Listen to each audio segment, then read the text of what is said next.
आपली इच्छा ही सगळ्यात शेवटी असते, पक्षाची इच्छा आधी असते, देश सगळ्यात पहिल्यांदा असतो. पद वेगळं असतं आणि जबाबदारी वेगळी असते. तुम्हाला पदातनं कोणी मुक्त करू शकतं, जबाबदारीतनं कोणी मुक्त नाही करू शकत. मला कोणाचाही ग्रीन सिग्नल नाहीये, मला कोणाचाही येलो सिग्नल नाहीये आणि मला कोणाचाही रेड सिग्नल नाही. तर कुठलाही खासदार असं छाती ठोकपणे नाही सांगू शकत की मी इकडचा पुन्हा खासदार बनणार. तुम्ही पक्षाचं धक्कातंत्र पाहिलंय ना, मुख्यमंत्री कसे बदलले, की राजकारणामध्ये जनतेमधनं निवडून येण्याची इच्छा असणं हे चुकीचं नाही. तर मला आवड पहिल्यापासून जनतेत राहण्याची आहे. त्रिपुरामध्ये जाऊन जनतेत राहिलो तर मी म्हटलं मग माझ्या पुण्यामध्ये मी जनतेत राहून का काम करू. पक्षाने जर संधी दिली तर पुण्याचा खासदार म्हणून प्रतिनिधित्व करण्याची माझी इच्छा आहे. इच्छा तर लपलेली नाही, ओके है ना, आणि ताकाला जाऊन भांड लपवण्याचा माझा स्वभाव नाही. नमस्ते, मी योगेश कुटे. लेट्सअप चर्चा या कार्यक्रमामध्ये आपल्या सर्वांचं मनपूर्वक स्वागत. लोकसभा निवडणुकीचं वार आता वाहू लागलेलं आहे. पुढच्या 2 महिन्यामध्ये या निवडणुकांचं खरं रणकंदन सुरू होईल आणि या रणकंदनामध्ये अनेक चाणक्य आपल्या नजरेस पडतील, अनेक रणनीतिकार आपल्या पुढे येतील आणि यातील एक गाजलेलं नाव म्हणजे सुनीलजी देवधर. त्रिपुराची निवडणूक म्हटली 2018 सालची की सुनीलजी देवधर यांचं नाव घेतल्याशिवाय त्या निवडणुकीचा इतिहास लिहिला जाणार नाही, इतकं नाव त्यांनी ते आपल्या निकालावर कोरलेलं आहे. मात्र हे सुनील देवधर सध्या पुण्यामध्ये वास्तव्यास आहेत. त्यांचे काही निवडणुकीचे प्लॅन्स आहेत असं राजकीय सगळी कुजबूज सुरू असते, पण आता प्रत्यक्षामध्ये त्यांचे काय प्लॅन्स आहेत ते आपण त्यांच्याकडनं जाणून घेऊयात. संघाचे प्रचारक म्हणून, पक्षाचे राष्ट्रीय महामंत्री म्हणून आणि एक रणनीतिकार म्हणून त्यांची ओळख आहेच आणि त्यांना आता जे वेध लागलेले आहेत ते वेध लागलेले आहेत पुणे लोकसभेचे. तर सुनीलजी, लेट्सअपमध्ये आपलं मनपूर्वक स्वागत. पुण्यामध्ये माणूस म्हणजे पुणे तर माणूस सोडत नाही, म्हणजे जो मूळचा पुणेकर आहे त्याला कोणतीही इतर शहरं आवडत नाहीत. तुम्ही मात्र पुण्यात तुमचं शिक्षण झालं, जन्म झाला, तुम्ही मात्र दिल्ली, त्रिपुरा कुठे कुठे फिरत राहिला. तर का तुम्हाला पुणे सोडून इतर तर तुम्ही जबाबदारी का स्वीकारली? एकतर सामान्यतः लहान मुलांना वडिलांच्या नोकरीप्रमाणे जावं लागतं. त्याच्यामुळे जन्म माझा नारायणपेठेत झाला आणि लगेचच महाराष्ट्र टाइम्स सुरू झाला. आणि वडील केसरीमध्ये होते उपसंपादक म्हणून, तर वडिलांना महाराष्ट्र टाइम्समध्ये नोकरी लागली आणि त्याच्यामुळे आम्ही 3 भावंड आणि आई असं माझा जन्म होऊन महिनाभर झाला असेल ते मुंबईला गेले आणि मुंबईला राहून त्यांनी पत्रकारिता चालू केली. त्याच्यामुळे सुरुवातीचा काही काळ मुंबईमध्ये राहणं झालं. मग पुन्हा वडील पुणे तरुण भारतचे संपादक झाले. तर ते 3 मुलं होतो, तर 2 आईपाशी ठेवायची आणि 1 वडिलांबरोबर जायचा. आमची आजी खूप कडक होती, शिस्तीची होती आणि ती कट्टर RSS वाली होती. म्हणजे आमचा जो वाडा आहे देवधरांचा वाडा, त्याच्यामध्ये तुम्हाला भाड्याने जागा मिळेल जर तुमची मुलं संघाच्या शाखेत जात असतील, अशी ती होती. अशी लिखित पाटीच होती. हा, लिखित पाटी होती. तर मग त्या 3 मुलांमधला सगळ्यात द्वाड मुलगा कोण आहे त्याला आजीच्या तालमीत पाठवायचं, म्हणून मला पुण्याला पाठवलं वडिलांबरोबर. तर ते तरुण भारतचे संपादक आणि मी नुमवीय, म्हणून नुमवीमध्ये माझं शिक्षण झालं. मग 10वी माझी पूर्ण झाली आणि वडील मग लोकसत्तामध्ये गेले सहसंपादक म्हणून. पुन्हा वडिलांबरोबर मी मुंबईला. मग संघ काम, मग प्रचारक निघालो. तर प्रचारक हे असं पोस्टकार्ड आहे ज्याच्यावरती पत्ता तुम्ही लिहित नाही, स्वतः आमचे अधिकारी लिहितात. तर एका पुण्यातल्याच बैठकीमध्ये इथे माझ्या पोस्टकार्डवरती शिलाँग लिहिलं. किती साली तुम्हाला पोस्टकार्ड मिळालं? 91 साली. अशा पद्धतीने मी वेगवेगळ्या ठिकाणी जात राहिलो. म्हणजे मग मेघालयामध्ये मी 8 वर्ष राहिलो संघाचा प्रचारक. पुण्याहून चालू झाला, मुंबईला गेलो, ईशान्य भारतानंतर पुन्हा पुणे. मग पुण्यामध्ये प्रचारक, विभाग प्रचारक, मग मुंबई, मग नंतर दिल्ली आणि मग असा देशभर. आणि आता पुन्हा बॅक टू पुणे आणि बॅक टू पुणे. पण आता जेव्हा तुम्ही बॅक टू पुणे आलेले आहात आणि तुम्ही जेव्हा पुणे सोडलं होतं आणि सोडताना तुम्ही एक राष्ट्रकार्य, तुमचं पक्षकार्य म्हणून तुमचं सोडलेलं होतं. आता तुम्ही पुण्यात जे आलेलं आहात, म्हणजे अनेकांची जी चर्चा आहे त्याबद्दल मी आता उघडपणेच विचारतो तुम्हाला पुणे लोकसभेची निवडणूक लढवायची आहे, त्यासाठी तुम्ही बॅक टू पुणे आलेले आहात. तुम्ही मगाशी एक शब्द वापरलात, कुजबूज. हो, मला वाटतं गोंगाट चाललाय. बरं, कुजबूज नाहीये. बरं. असं आहे की त्रिपुरा जिंकल्यानंतर हे सगळे निगेटिव्ह मेसेजेस असतात. आधीच त्रिपुरामध्ये कम्युनिस्ट हरले असते, काँग्रेस सिरियस नव्हती, मोदी आणि शहा सिरियस होते. मोदींचं व्यक्तित्व लोकांना पंतप्रधान झाल्या झाल्या आवडायला लागलं होतं. भाजप सिरियस आहे हे लक्षात आल्यानंतर त्रिपुराच्या लोकांचं मन बदलायला लागलं. बरोबर. म्हणून त्रिपुरा आला. राईट. ते अगदी शेवटच्या झाडापर्यंत भाजपचा झेंडा लावण्याचं काम करण्यात आम्ही, विप्लव देव, मी, प्रतिमा भौमिक, जिष्णुदेव वर्मा, एक मोठी टीम काम करत होती. ओके. मार खात होती, सगळं करत होती. यांचं आहे योगदान. 11 बुथाच्या कार्यकर्त्यांच्या हत्या केल्यात कम्युनिस्ट पार्टीने, त्यांचं तर पहिलं योगदान आहे ना, ज्यांनी जीव दिला. बरोबर. म्हणून त्रिपुरा विजयाचे हे सगळे शिल्पकार आहेत आणि ते प्रमुख आहेत. बरोबर. पण महाराष्ट्रात चर्चा झाली खूप. बरं. तर महाराष्ट्रामध्ये तेव्हाच मला पुण्यातनं असंख्य फोन आले. बरं. सुनीलजी तुम्ही महाराष्ट्रात या ना. बरं. पुण्यामध्ये म्हणाले पुण्यात तुमची गरज आहे, असं तेव्हाच मला पुण्यातले लोक म्हणाले. अच्छा. पण पक्षांनी सांगितलेलं काम करायचं ही एक अद्भुत शिस्त. बरं. हा भारतीय जनता पार्टीचा DNA आहे आणि तो बुथापासनं ते राष्ट्रीय अध्यक्षांपर्यंत सगळ्यांमध्ये आहे. बरं. आपली इच्छा ही सगळ्यात शेवटी असते, पक्षाची इच्छा आधी असते, देश सगळ्यात पहिल्यांदा असतो. म्हणून we say nation first, party next, self last. मग पुण्यात तू वॉज सेल्फ, त्याच्यामुळे इट वॉज लास्ट. आणि नेशन फर्स्ट आहे आणि पार्टी नेक्स्ट, पार्टीने सांगितलं हे काम, मी ते करत होतो. ओके. आंध्र दिलं, आंध्र केलं. मग मला बापट गेल्यानंतर म्हणजे बापटांनी मला अनेक वेळेला पुण्यात कार्यक्रमांना बोलवलं. त्यांनी माझं कौतुकही केलं. आपल्या त्यांचं जे दिल्लीत घर होतं ते घर पंतमार्ग आणि इथे पाठीमागे नॉर्थ एव्हेन्यू, याच्यात एकच गल्ली आहे. दिल्लीला आले की सुनील साबुदाण्याची खिचडी खायला ये, किंवा मी बाकरवडी आंबा बर्फी आणली चितळ्यांची, त्यांनी ती दिल्लीत खूप फेमस केली. आणि मी पुरणपोळी आणि मोदक फेमस, ब्रँड अँबॅसेडर झाले होते आम्ही. ते झाले, मी त्याच्या आधीपासून मोदकांचा झालो होतो. तर असं म्हणजे चांगलं, एक चांगल्या हृदयाचा माणूस होता, जननेता होता. दुर्दैवाने आजारी पडले आणि कोविड आला आणि त्यांचं निधन झालं. निधन झाल्यानंतर मला पुण्यातनं असंख्य कार्यकर्त्यांनी फोन केले. सुनीलजी तुम्ही पुण्यात या, सुनीलजी तुम्ही पुण्यात या, तुमची गरज आहे. हे साधारण मार्चच्या अखेरीस ते गेले.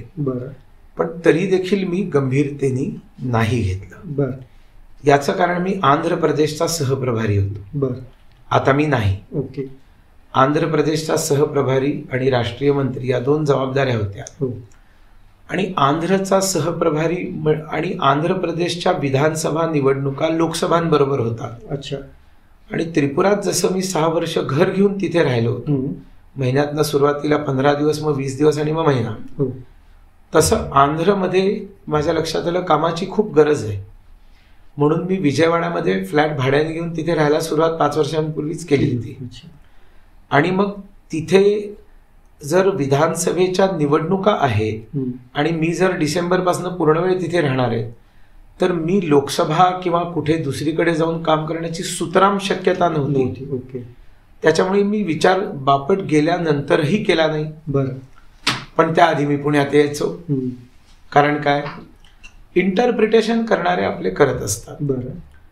माझे काका वसंतराव देवधर, ज्यांनी सायकलवरनं जाऊन हडपसर वानवडीमध्ये शाखा चालू केल्या बहुजन समाजामध्ये, त्यांना आत्मनिर्भर बनवण्यासाठी, स्वावलंबी बनवण्यासाठी त्यांनी जनसेवा बँकेची स्थापना केली. अच्छा.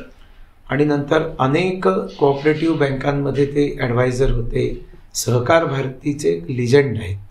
त्यांचं वय 90 वर्ष आहे आणि ते आता एकटे आहेत. काकू वारली माझी, आई वडील वारले.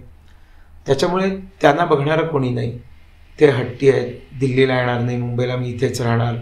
ती 100 वर्षांपूर्वीची जी घरातली कॉट आहे त्याच्यावरच झोपणार, वय असतं. तर मग त्यांच्यासाठी येणं माझं कर्तव्य.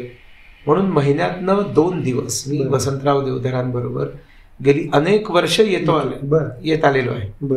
2 दिवस माझे मोठे भाऊ येतात, दोघं मोठे भाऊ, म्हणजे 7-8 दिवस तुमच्यापैकी कोणी तिघा भावांपैकी कोणी ना कोणीतरी त्यांच्याकडे राहतं येऊ. माझ्याकडे राष्ट्रीय सचिव आणि आंध्र प्रभारी या जबाबदारीतनं मुक्त केलं. त्याला पहिल्यांदा मला असं वाटलं की आता माझ्याकडे ते पद नाहीये. पद वेगळं असतं आणि जबाबदारी वेगळी असते. तुम्हाला पदातनं कोणी मुक्त करू शकतं, जबाबदारीतनं कोणी मुक्त नाही करू शकत. तर माझ्याकडे जबाबदारी आहे, माझ्याकडे जबाबदारी देशाचं काम करण्याची आहे. मग आता देशाचं काम करायचंय, समाजाचं काम करायचं आहे. इतके वर्ष दिल्लीमध्ये राहून काम केलं, आता पुण्यामध्ये राहून काम करावं. कारण पुणे आहे, जन्म इकडचा आहे, शाळा इकडची आहे, डालडाचा डबा पाठी लावून महाराष्ट्र मंडळात पोहायला शिकलेलो आहे. ज्ञानप्रभूंच्या दलामध्ये हातामध्ये झेंडा घेऊन पथकामध्ये लक्ष्मी रोडला नाचलेलो आहे. त्याच्यामुळे प्रबोधक आहे मी. तर असे फोटो तुम्हाला शोधून ठेवावे लागतील. तो काळ, अहो फोटो मागणारे जे आहे ते ज्यावेळेला लहानपणी दुडू पळत होते त्यावेळेला मी नाचलो तेव्हा कुठचे फोटो आणू प्रबोधिनीकडे मागावं लागेल. कारण पुणेकर पुरावे मागतील खरंच. बरं, ओके. तर तुम्ही, मला त्याची तशी आवश्यकता नाही. रमण दलामध्ये होतो, मोहनराव गुजराती सांगतील, विवेक कुलकर्णी सांगतील की सुनील आमच्या दलात होता. तर सांगायचा मुद्दा असा की ही ज्यावेळेला माझ्याकडे ही पदं नाही राहिली त्यावेळेला मी विचार केला की पंतप्रधान नरेंद्र मोदी 2024 मध्ये पुन्हा एकदा पंतप्रधान झाले पाहिजे. आणि त्यांनी ज्या लोकांसाठी योजना केलेल्या आहेत, निर्णय घेतलेले आहेत, काम केलेलं आहे, ते जनतेपर्यंत पोहोचवण्याचं ची जबाबदारी आहे आम्हा सगळ्यांची. मग ही जबाबदारी इतके वर्ष देशभर फिरून करत होतो, आता माझ्या पुण्यात येऊन करीन. अच्छा. हे पुण्यामध्ये येण्याचं इंटेन्शन, मोटिव्ह हे मोदी पुन्हा पंतप्रधान व्हावेत. ओके. यासाठी त्यांनी केलेली जी लोकोपयोगी कामं आहेत, त्यांनी घेतलेले जे निर्णय आहेत, हे जनसामान्यांपर्यंत पोहोचवणं आणि ते पुन्हा पंतप्रधान व्हावे त्यासाठी काम करणं. ओके. पक्षाचं काम. अच्छा. म्हणून पुणे मी निवडलं, कारण पुणे माझं आहे. जेव्हा संघाचा प्रचारक कुठेही काम करतो अतिशय नियोजनबद्ध काम करतो असं म्हणतात, आणि तुम्ही जरी थेट उत्तर दिलं नसतं जी कुजबूज आहे त्याला आधार मी प्रश्न विचारतो. अनेकदा असं बोलत आहे की तुमचा आणि नरेंद्र मोदी आणि अमित शहाचा इतक्या वर्षाचा राजकीय संबंध आहे, तुम्ही त्यांना 1 to 1, ते तुम्हाला 1 to 1 चांगल्या रीतीने ओळखतात. तुम्हाला त्यांचा काहीतरी ग्रीन सिग्नल आहे, त्याच्याशिवाय तुम्ही एवढं कोट अनकोट राष्ट्रीय कार्य पुण्यामध्ये नाही चालू करू शकत. मला कोणाचाही ग्रीन सिग्नल नाहीये, मला कोणाचाही येलो सिग्नल नाहीये, आणि मला कोणाचाही रेड सिग्नल नाही. बरं. अच्छा. त्यामुळे रेड सिग्नल नाही. Red signal. त्याच्यामुळे भारतीय जनता पक्षामध्ये सिग्नल नावाची पद्धतच नाही. आज भारतीय जनता पक्षाचे काही अगदी मोठे नेते सोडले, त्या मोठ्या लिडर्समध्ये मी नाहीये, तर कुठलाही खासदार असं छाती ठोकपणे नाही सांगू शकत की मी इकडचा पुन्हा खासदार बनणार. तुम्ही पक्षाचं धक्कातंत्र पाहिलंय ना, मुख्यमंत्री कसे बदलले, एकदम नवीन चेहरे कसे समोर आले. त्याच्यामुळे असं मीच सोडा, दुसरंही कोणी जर सांगत फिरत असेल ना की माझं तिकीट नक्की आहे, तर तोही लोकांना मूर्ख बनवतोय. कारण हे सत्य नाही. स्वतः बनलेलंच असेल, स्वतः बनलेलं असं समजून की आपल्याला ग्रीन सिग्नल असं समजून जर कोणी काम करत असेल, ग्रीन सिग्नल बनवून जर कोणी काम करत असेल तर ते चुकीचं आहे.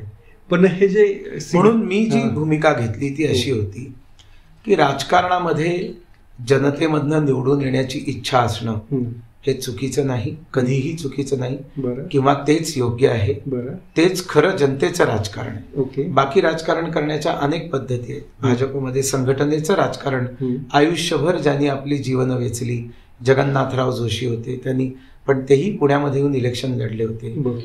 वसंतराव भागवत होते, असंख्य देशभरामध्ये होते. संघटनेसाठी संघटना, पक्षासाठी संघटना, देशासाठी संघटना झिजलेले अनेक लोक आहेत. काही लोक वॉर रूम म्हणून काम करतात, ते संघटनेसाठी जात नाहीत. आता या जमान्यामध्ये कॉल सेंटर आहे, वेबसाईट आहे, सोशल मीडिया आहे, या सगळ्या गोष्टी असतात. तीही पक्षाची काम करण्याची एक पद्धती आहे. याच्यामध्ये राजकारण खरं कुठलं तर ते जनतेमधलं. ओके. आणि बाकी सगळ्या सपोर्टिव्ह आहेत, ते सगळं बाहेरनं. तर मला आवड पहिल्यापासून जनतेत राहण्याची आहे. बरं. त्रिपुरामध्ये जाऊन जनतेत राहिलो तर मी म्हटलं मग माझ्या पुण्यामध्ये मी जनतेत राहून का काम करू. आणि तुम्ही ते सुरू केलेलं आहे. मी सुरू केले. सुरू आहे. याच्यामध्ये दोन गोष्टी आहेत की तुम्ही थेटपणे वगैरे सांगत नाहीत मला, पण खरोखर उद्या पक्षाने जर तुमचा लोकसभेसाठी विचार केला किंवा तुम्ही लोकसभेसाठी पक्षाकडे इच्छुक म्हणून तुमची इच्छा व्यक्त करणार का? करणार का काय, मी केलेलीच आहे. हा. कोणत्या अगदी स्पष्ट म्हटलं. अगदी स्पष्ट म्हटले की पक्षाने जर संधी दिली तर पुण्याचा खासदार म्हणून प्रतिनिधित्व करण्याची माझी इच्छा आहे. पण हा भाग कट नाही करायचा, अजिबात नाही कट करणार. पण ज्याला पक्ष संधी देईल त्याला पूर्ण ताकदीने निवडून आणणं ही माझी जबाबदारी आहे. अच्छा. हे माझं कर्तव्य. अच्छा. आता ही जी तुम्ही इच्छा व्यक्त केलेली आहे, ही इच्छा व्यक्त पक्षांच्या वरिष्ठ महाराष्ट्रातील नेते, केंद्रीय नेत्यांकडे पोचलेली आहे का? पूर्वीचा जमाना होता की जाऊन बोलावं लागायचं, बोलायचोही आणि त्यांच्याकडे पोचवावं लागायचं. तुमचा सोशल मीडिया बोलतो. बरं. आणि सोशल मीडियावरती लक्ष असतं. बरं. आणि रादर हा मुद्दा अलहिदा, पण पंतप्रधान नरेंद्र मोदीजींचा आग्रह आहे की सगळ्यांनी आपल्या ऍक्टिव्हिटीज, त्यांचे निर्णय, त्यांच्या योजना, स्वतः काय काम करताय हे सगळं सोशल मीडियावर टाका. ओके. सोशल मीडियामधनं कनेक्ट व्हा. सोशल मीडियामुळे निवडणुका लढल्या जातात असं दोघांचंही म्हणणं नाही, अमित भाई किंवा नरेंद्र मोदीजींचं.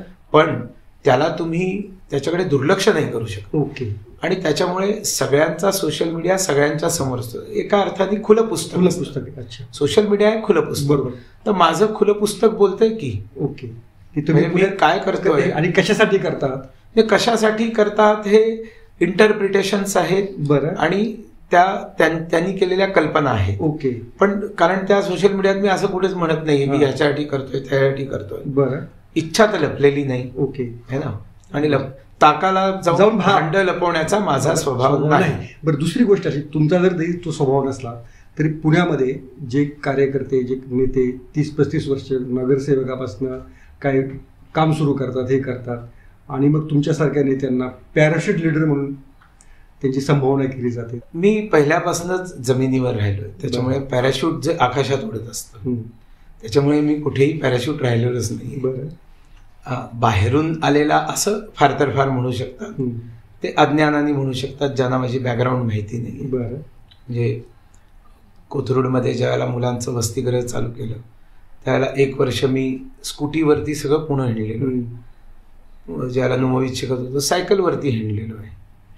आणि आता पुण्यात आल्यानंतरही मी बाईकवरच फिरतो, कारण मला ते भपकेदार गाड्या, काळ्या काचा आणि असं मला आवडतच नाही. बेसिकली लोकांमध्ये असलं पाहिजे, लोकांची गप्पा मारल्या पाहिजेत, सहजपणे अवेलेबल असलं पाहिजे, याच्यावर माझा विश्वास आहे. आणि असाच जननेता बनू शकतो असं मी पाहिलेलं देखील आहे. बरं. त्याच्यामुळे मग मी तसाच फिरतो आहे. बरं. पुण्यामध्ये आल्यावर मी तसाच फिरतो, आता फिरतोय. पण वर्षभरापूर्वी सुद्धा मी स्कूटीवरच हिंडत होतो. काकाची MAT घ्यायचो, आणखीन निघायचो. म्हणजे अगदी भाजपमध्ये असताना सुद्धा काकाची MAT घेऊन मी पुण्यात हिंडायचो. त्यामुळे त्यावेळेला मी जर पक्षाला फोन करून सांगितलं असतं की राष्ट्रीय सचिव म्हणून माझी व्यवस्था करा, त्यांनी आनंदाने गाडी पाठवून दिली असती. प्रोटोकॉल आहे. बरोबर. पण ना कधी मी प्रोटोकॉल घेतला, ना कधी पुणे एअरपोर्टवरती मी राष्ट्रीय सचिव असताना पुण्यातल्या कुठल्याही अध्यक्षाला मी म्हटलं नाही की मराठी गाडी घोडा करा. काही नाही. माझं आपलं कोणीतरी आलं घेऊन गेलं वगैरे, सामान्यांसारखं राहतो आहे. त्याच्यामुळे पॅराशूट वगैरे हे सगळं.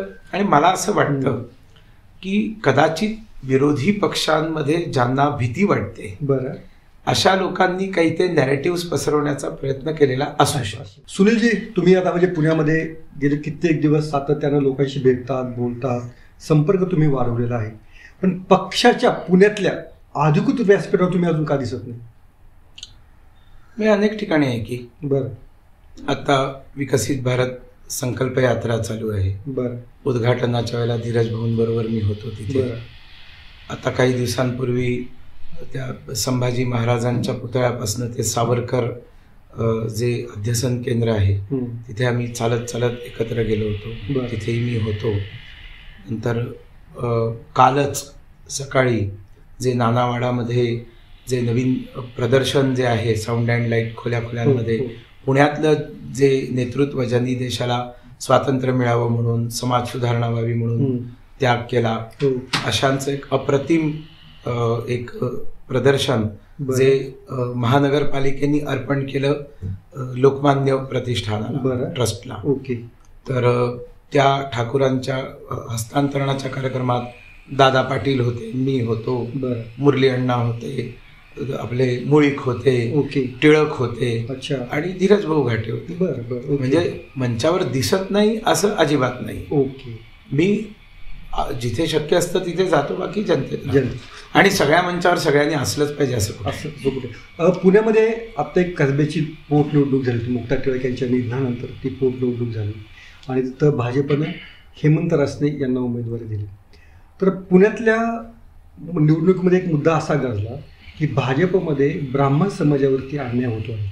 कोथरूडमध्ये मेधा कुलकर्णीनं तिकीट कापलं, नंतर मुक्ता टिळक यांच्या निधनानंतर त्यांच्या वारसदारांना किंवा ब्राह्मण समाजातल्या व्यक्तीला तिकीट दिलं नाही. तर पुण्यातही आता इतर ठिकाणी ब्राह्मण समाजाला डावलत अशी भावना होते. तर तुम्हाला तसंच वाटतं की पुण्यातल्या किंवा भाजपमध्ये ब्राह्मणांवरती अन्याय होतो म्हणून? मी राष्ट्रीय स्वयंसेवक संघाचा स्वयंसेवक आणि आमची लहानपणापासूनची शिकवण आहे, जात विचारायची नाही, जात सांगायची नाही. म्हणजे असंख्य मित्र आहेत, मला माहीत नाही ते कोण आहे. काहींची आडनावं बोलतात, तसं माझंही आडनाव बोलतं. पण आम्ही कधीही जातीपातींचा विचार करून काम केलं नाही. संघ बहुजन समाजामध्ये गेला, बहुजन समाजाचं काम केलं. आमचे आदर्श दामोण्णा दाते होते, आमचे आदर्श भिकूजी दाते होते, आमचे आदर्श माणिकराव पाटील होते संघामध्ये काम करतात. त्याच्यामुळे आमचं असं काही नाही. आणि जनजातींमध्ये जाऊन काम केलं आहे, आदिवासींमध्ये जाऊन काम केलं आहे. ते जे खातात ते खाल्लंय, ते जे पितात ते नाही पेलेलो, पण बाकी सगळं खाल्लंय, गाय सोडून सगळं खाल्लंय. आता हे सगळं करत असताना ज्यावेळेला पक्षामध्ये काम करतो त्यावेळेला काही ठिकाणी तिकीट वाटपाच्या वेळेला पक्ष, कारण ते राजकारण आहे त्याच्यामुळे, आणि खास करून विरोधी पक्षांनी केलं तर ते करावं लागतं. पुण्यामधल्या पराभवाचं विश्लेषण ज्या वेळेला ते केलं गेलं त्यावेळेला मी काही इथे नव्हतो. कसबा पोटनिवडणूक, कसबा पोटनिवडणूक, तर त्याची मला काही कल्पना नाही, तसं काही कारण असलं. बरं, माझ्या मनामध्ये मी एक देशभक्त आहे आणि देशासाठी मला काम करायचं आहे. सर्वजणांना मला घेऊन जायचं आहे. बरं, ज्याला मी सबका साथ म्हणतो, तर सबका साथ घ्यायचा आहे. सबका विश्वास आहे, तर सबका विश्वास घ्यायचा आहे. म्हणून तुम्ही म्हणताय त्याप्रमाणे नाराज असलेल्यांचाही विश्वास घ्यायचा आहे, पण तो सबका घ्यायचा आहे. बरं, पण तुम्ही जेव्हा सगळीकडे फिरता, पुण्यामध्ये फिरता, कोथरूडमध्ये फिरता, तुमच्या नारायण सदाशिवमध्ये फिरता, तेव्हा असं काही तुमच्या कानावर येतं का, नाही आपल्यातला कोणी उमेदवार पुढे येत नाहीये? नाही, मला अजून फार काही असं कोणी सांगितलं नाही. बरं, आणि मी सगळीकडे फिरतो. भवानी पेठेमध्ये फिरलेलो आहे, नाना पेठेमध्ये फिरलेलो आहे, कॅन्टोन्मेंटमध्ये जातो. बरं, सगळीकडे मी जातो. त्याच्यामुळे अजून असा काही विषय माझ्यासमोर आला. पण जेव्हा तो भाजपचा नेता किंवा भाजपचा संभाव्य उमेदवार जेव्हा भेटतो त्याला असं का सांगलं की मला देशासाठी काम करायचंय, मला राष्ट्रासाठी काम करायचंय, इतर उमेदवार तेच करत असतात ना, ते कोण देशविरोधी काम करत असतं, असं तुम्हाला का सांगावं लागतं? असं आहे की आम्हाला कोणालाही सांगावं लागत नाही. आम्हाला ज्या वेळेला उलटा प्रश्न विचारला जातो त्यावेळेला क्लिअर करावं लागतं. बरं, मी एवढा वेळ बोलतो आहे, मी हेच सांगत होतो ना की मी इथे काम केलं, तिथे काम, हो बरोबर. पण ज्याला तुम्ही विचारलं की एका जातीचं तू ब्राह्मण आहेस म्हणून तू इथे आलायस का, किंवा त्यावेळेला मग मला सांगावं लागतं बरं की असं नाहीये, आम्ही देशासाठी काम करतो. अच्छा, आम्हाला खुलासा करावा लागतो, माइंड क्लिअर करावं लागतं, लोकांची शंका दूर करावी लागते, नाही तर गैरसमज चालू राहतो. पण मला हे गेलं की दरवेळेस हिंदुत्व, सनातन धर्म की जय, असं एक तुम्ही का ठसवता लोकांच्या मनामध्ये की असं दरवेळेस जणू काय सनातन धर्म, तुम्ही जर बोलला नाही जणू काय तर हा सनातन धर्म बुडणार आहे, असं वातावरण का तयार होतं? कारण आम्ही हिंदुत्वनिष्ठ आहोत आणि हिंदुत्वनिष्ठ असणं हे पाप नाहीये, हे चुकीचं नाहीये. बरं, सनातनी असणं हे काही चुकीचं नाहीये. बरं, त्याच्यामध्ये ज्या व्याधी विकृती चुकीच्या गोष्टी आल्या होत्या, सनातनचा अर्थच असा आहे की जो एव्हरग्रीन आहे, एव्हर फ्रेश आहे. बरोबर. जुनी कातडी टाकून नवी कातडी धारण करणारा, जुनी पालवी गळली तर नवी पालवी आपोआप ज्याला फुटते तोच सनातन आहे. आणि त्याच्यामुळे कालामध्ये जर आमच्यामध्ये काही चुकीच्या रूढी आल्या असतील किंवा चुकीच्या परंपरा आल्या असतील, चुकीच्या प्रॅक्टिसेस आल्या असतील, तर याच समाजामधले महापुरुष उभे राहिले. बरं. आणि त्यांनी संघर्ष केला, वेळप्रसंगी त्यांनी शिव्या खाल्ल्या, चिखलफेक त्यांनी सहन केली, पण त्यांनी समाजामध्ये परिवर्तन आणले. आणि हे आपल्या देशामध्ये होत आलेलं आहे. त्याच्यामुळे सनातन असण्याचा अभिमान हा असलाच पाहिजे, त्याच्यामध्ये चूक काही नाही. हिंदुत्वनिष्ठ असणं याचा अर्थ तुम्ही कुठल्या दुसऱ्या पूजा पद्धतीचा द्वेष करता असं अजिबात नाही. आणि त्याच्यामुळे मला अभिमान आहे की मी हिंदुत्वनिष्ठ आहे आणि मी सनातन आहे. अच्छा. आणि हे सांगितल्यामुळे जर कोणाची पोट दुखत असेल तर त्याला बॅरलगन वगैरे गोळ्या द्यायला मी तयार होतो. अच्छा. पुण्यातले गिरीश बापट, तुम्ही ज्यांचं नाव येतं, तुमचा अतिशय जवळचा संबंध होता, ते मुस्लिमांमध्ये पण तितकेच लोकप्रिय होते, बहुजन समाजात पण लोकप्रिय होते. तर गिरीश बापट म्हणजे असं कोणी म्हटलं नाही की ते एकदम कट्टर सनातनी आहेत. असे गिरीश बापटांबद्दल त्यांचे विरोधक पण आरोप करू शकणार नाही. तर पुण्यामधलं आणि उत्तर भारतात तुम्ही जे राजकारण शिकून आलेला आहात आणि पुण्यातलं राजकारण, यातला काही फरक तुम्हाला जाणवतो? आपल्या देशामध्ये मीना कुमारी सारखी ॲक्ट्रेस झाली, दिलीप कुमार सारखे ॲक्टर झाले, त्याच्यानंतर जो अजित म्हणून जो मोना डार्लिंग म्हणून प्रसिद्ध आहे अजित, हे सगळे मुसलमान होते. मधुबाला मुसलमान होते. तिने का बरं हिंदू नाव घेतलं? त्यांना असं का वाटलं की आम्ही हिंदू नावाने गेलं पाहिजे? कारण हा देश बहुसंख्य हिंदूंचा देश आहे. त्यांना वाटलं त्यांच्या हृदयामध्ये जर जागा मिळवायची असेल तर मी युसुफ खान पेक्षा जर मी दिलीप कुमार म्हटलं तर लोकांमध्ये मी अधिक लोकप्रिय होईल. त्याला सांगायला काय RSS गेला होता का त्यावेळेला? आत्ता म्हणतात तसं तथाकथित भयाचं वातावरण वगैरे होतं.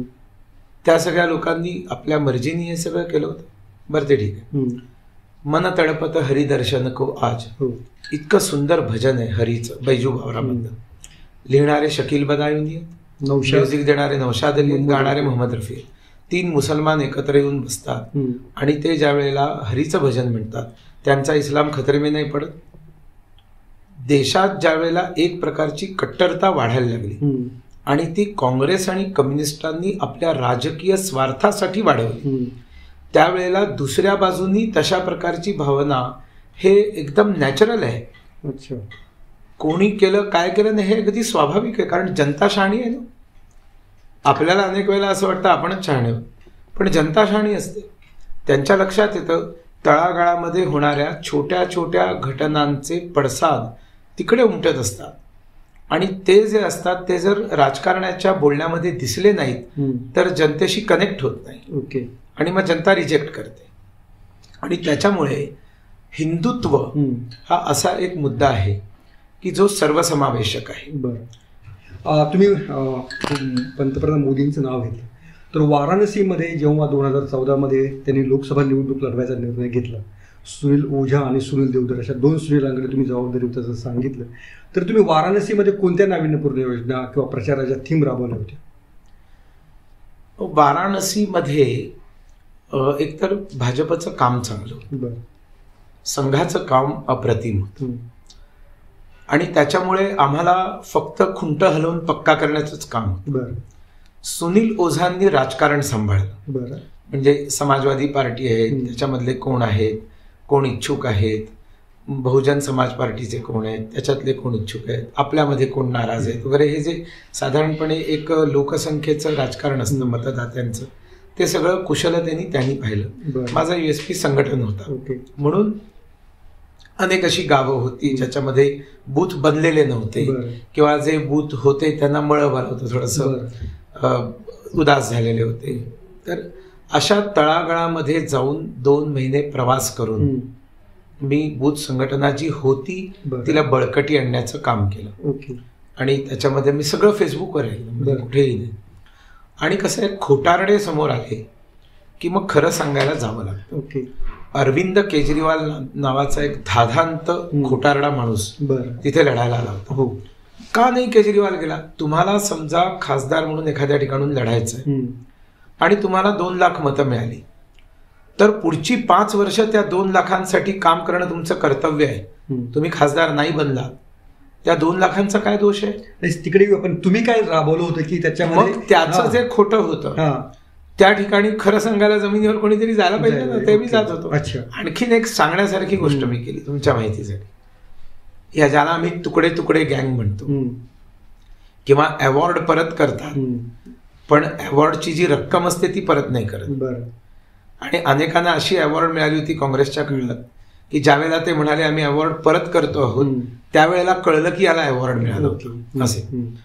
तर असे सगळे आणि तथाकथित कामरेड्स जे बॉलिवूड ज्याला म्हणतात, आम्ही बॉलिवूड म्हणत नाही, बदनाम शब्द आहे, हिंदी सिने सृष्टी, याच्यामधले जे लोक होते ते केजरीवालच्या प्रचारासाठी इनफॅक्ट मोदींच्या विरोधामध्ये त्यांनी जाऊन एक मोठा ड्रामा केला. आले होते चांगले चांगले स्टार वाराणसीमध्ये मोदींच्या विरोधात. मग आम्ही विचार केला काय करायचं. मग मी रणनीती आखली की मग असे अनेक कलाकार आहेत की जे मोदींचे समर्थक आहेत, जे म्हणतात की मोदी पंतप्रधान झाले पाहिजेत, मोदी निवडून आले पाहिजेत. मग आपण कलाकाराच्या समोर कलाकार उभा करू. आणि म्हणून मग आम्ही एक संस्कृती परिषद घेतली. त्यांच्या ड्राम्यानंतर आम्ही आमची संस्कृती परिषद घेतली. तुम्ही म्हणू शकता ड्रामा, पण मी सांगेन कसा ड्रामा नाही, आणि ती खूप यशस्वी ठरली. तुम्ही मोदींविषयीच्या पुस्तकाबद्दल बोलू. तर लान्स प्राइसना पंतप्रधानांनीही इंटरव्ह्यू दिला. त्यांनी देशातनं हजारो इंटरव्ह्यू घेतले. आणि त्यांना ज्या वेळेला त्यांनी मोदींना विचारलं की वाराणसीबद्दल सांगा, तर त्यांनी सांगितलं आणि म्हटलं ॲडिशनली तुम्ही सुनीललाही विचारा. मग लान्स प्राइसनी माझा इंटरव्ह्यू घेतला आणि मग त्याच्यात त्यांनी कोट केलेले आहे. जे पुस्तक द मोदी इफेक्ट खूप गाजलं पुस्तक, तर त्याच्यात त्यांनी कोट केलेले आहेत माझे काही अनुभव, माझी काही वाक्य. अच्छा. तुमचा त्रिपुराचा अनुभव सगळीकडे गाजला. तुमची ती निवडणूक अतिशय महत्त्वाची होती, पण ते सर्वांना माहिती असं धरून मी त्याचा पुढचा प्रश्न विचारतो. त्यानंतर तुम्ही मात्र त्रिपुरात थांबला नाहीत. तुमच्यात आणि विप्लव देव या दोघांमध्ये काहीतरी वाद झाला अशी चर्चा आहे, आणि खरंच तसं काय आहे? असं आहे की लोक इन्फरन्सेस काढतात. प्रभारी जे असतात त्यांची भूमिका इलेक्शनपर्यंत खूप महत्वाची असते. आणि ज्या वेळेला सरकार बनतं त्यावेळेला विरोधी पक्ष नसतो.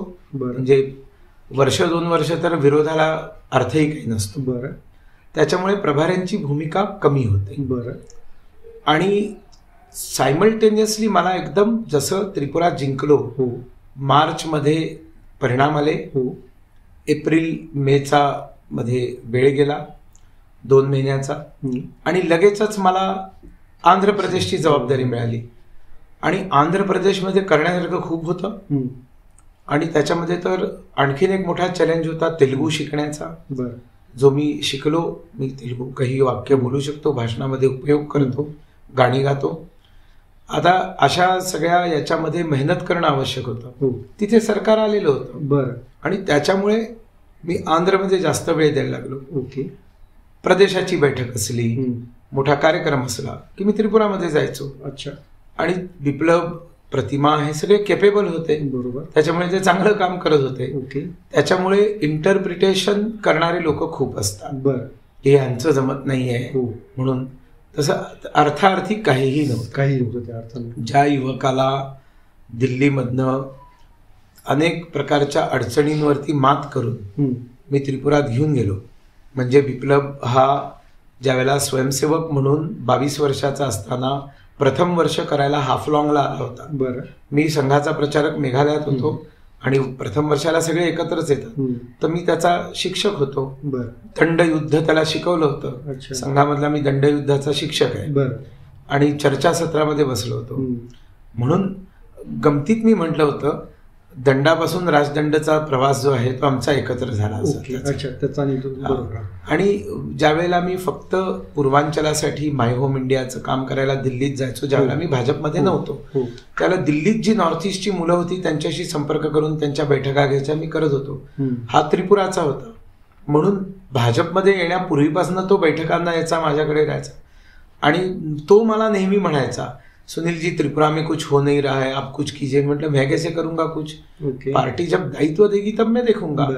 मग पार्टीनी जबाबदारी दिल्यावर मी त्याला फोन केला, म्हटलं देखो विप्लव, अब आ जाओ तुम, इतने बार तुम मुझे बोलते थे कुछ करना चाहिए, कुछ करना चाहिए. आणि मग अमित भाई शहांच्या अनुमतीने त्याला त्रिपुरात घेऊन गेलो आणि जमिनीवरती आम्ही सगळ्यांनी संघर्ष केला.